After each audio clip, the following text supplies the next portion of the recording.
নাম শুনেছো?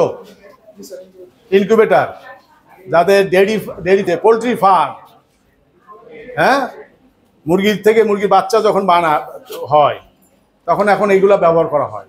একটা নির্দিষ্ট তাপমাত্রায় রেখে দেওয়া হয়। আগে মুরগি বসে থাকতো ডিমের উপরে, কেন বসে থাকতো? তাপ দেওয়ার জন্য। এখন মুরগি লাগে না, মুরগি ছাড়াই এরকম যন্ত্র আছে। এই যে এখানে লেখা কি 37, এর মধ্যে আমাদের ব্যাকটেরিয়াল কালচার থাকে। এখন এই মোমেন্টে নাই, ব্যাকটেরিয়াল কালচার থেকে। ব্যাকটেরিয়ার সবচাইতে ভালো গ্রোথ টেম্পারেচার হলো 37। তাহলে এখনকার যে টেম্পারেচার, তোমাদের চেয়ারম্যান স্যার বলতেছিল যে এই সময় অর্গানিজম জীবাণু ভালো।